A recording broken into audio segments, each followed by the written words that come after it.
আমি বাজার করতে চলে গেলাম।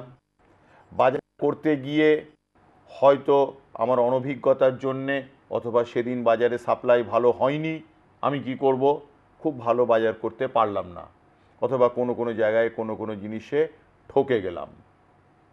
বাজার যে আমি করতে বেরোলাম তার রিসোর্স এবং সেই কাজে আমার মা আমাকে প্রয়োগ করেছেন, হয় সেই বাজারটা ভালো হতে পারে অথবা খারাপ হতে পারে, দুষ্কৃত। আমি খারাপ করতে চাইনি, কিন্তু আমি যদি মন দিয়ে বাজারটা করে থাকি, যা আমার মা বলেছেন এবং তিনি রান্না করে আমাদের পরিবারের সকলকে খাওয়াবেন, এইটার জন্যেই আমি যদি বাজারটা করার জন্যে মন প্রাণ দিয়ে বাজার করে চেষ্টা করে থাকি, তাহলে বাজারটা ভালোই হোক, সুকৃত হোক, অথবা খারাপ হোক, দুষ্কৃতই হোক, আমি এইটার কনসিকুয়েন্স থেকে আমি জহাতি ইহ।